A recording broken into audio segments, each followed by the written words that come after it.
Are you starting over in your 40s, 50s, 60s, or beyond? Today, I want to talk about the realities of starting over in midlife, specifically about some things people don't always talk about when they tell these stories. There's a lot of content out there about reinvention, like fresh starts, new chapters, and some of it really is helpful, but a lot of it's, I have found, skips over the reality of what starting over can actually feel like when you're in midlife and beyond. Hi, I'm Diane Hatz, and welcome to A Writer's Life. This is a space where I talk about personal transformation, creativity, and what it looks like to start over when the life you thought you were living ends or changes in a way you didn't plan for.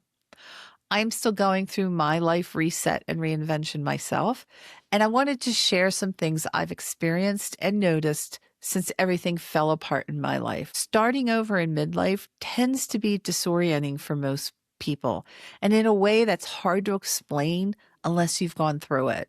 First, we don't tend to have black and white thinking like we might have before. So when we're younger, we tend to be a bit linear in our thinking. We'll do X because we expect Y to happen. Like, I'll be an assistant at a record company because when I work hard enough and I prove how good I am at my job, I'll get promoted into a management position. And then I'll get to hang out with rock stars and I'll go to tons of parties and I'll have fun 24/7, et cetera, et cetera. And yes, I did have that mindset in my 20s. But I got a dose of reality when the CFO at a major record label, he informed me that I would never get promoted at the company, no matter what I did. I also interviewed with David Bowie's manager once, who is a lovely, lovely, lovely man. But he told me I was way overqualified for the job that he was hiring for, and he said I'd be bored, so he didn't hire me. When you're young, you tend to think doing one thing will lead to a specific outcome. And if something doesn't work out, you just barrel ahead and try again, trying for that same outcome. But at some point, when you have enough experiences and you're not getting what you think you will get or want to get, we tend to shift our thinking.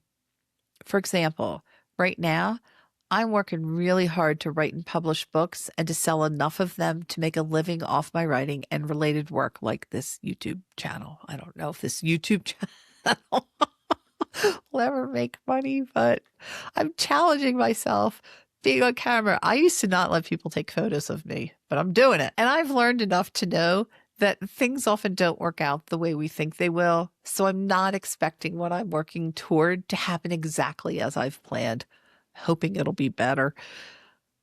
So I'm hoping, and I'm confident I'll be successful at some point, but I'm also open to iterating until I find my new path, the one that's meant for me. I guess I could say I'm more adaptable now, which is a good thing. One thing I learned is that hope can be hard to find at first. Another truth about starting over is that it doesn't automatically feel hopeful. At least it didn't for me. The idea of starting from scratch, building something new, and putting in all that effort again can feel completely draining. There was a period where I genuinely didn't know if I had the stamina to do it, and I still have days I question. But more days than not, I'm excited about where I'm headed now. Now, part of that exhaustion comes from something we don't always want to name: ageism. Ageism exists. You might not feel it until your 50s or your 60s, but getting a company to hire you in a well-paid position can be extremely difficult when you get to a certain age. And for women, it's even worse. I've heard of women in their 40s sending out resumes for literally years and not getting any responses. It's unfair and it's frustrating, but it's reality for many people. If you're wondering what you can do about this if you need to work, one option is to start your own business using the experience you already have, like consulting or coaching, or look at smaller companies. They're more likely to hire experience and be less focused on age. When it comes to staying hopeful and finding the energy to keep going, it helps to see examples of women who've started over later in life or found success later than expected. Knowing you're not alone can make a big difference. It also helps to find support in real life. Here in Santa Fe, there are business lunches and meetups all the time. I'm sure there's something similar near you, or you could even start something yourself, like meeting someone for coffee who understands where you're at. Support and encouragement really mattered during this phase. I also learned what's important in life. A lot of people believe that starting over means you've fallen behind and that you're worse off, that losing something like your career or a partner makes you less than. I know I believed that. I was so humiliated and ashamed that I shut down and hid for a long time. I mean, I broke. I felt like I'd done something wrong and that what had happened was my fault, and it wasn't. I beat myself up for literally years, telling myself I was a failure and I was in the wrong. I was so weighed down by my loss.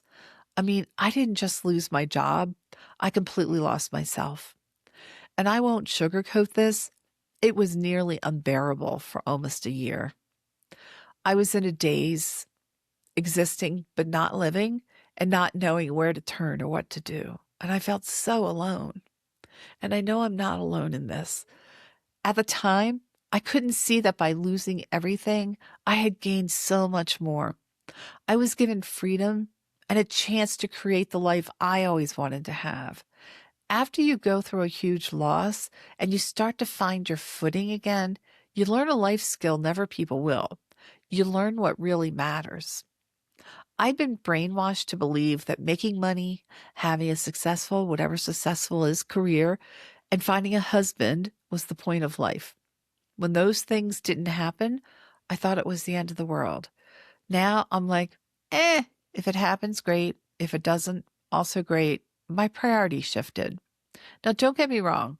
I'm still terrified at times, but I'm learning to be okay with myself, with my writing, and with whatever each day brings. The money, respect, partner, etc. would be wonderful if they happen, but they no longer define who I am. I'm not looking for something outside of myself anymore. I went inward, and what I found there is a much happier, richer, more fulfilling life than I ever could have found chasing for things on the outside.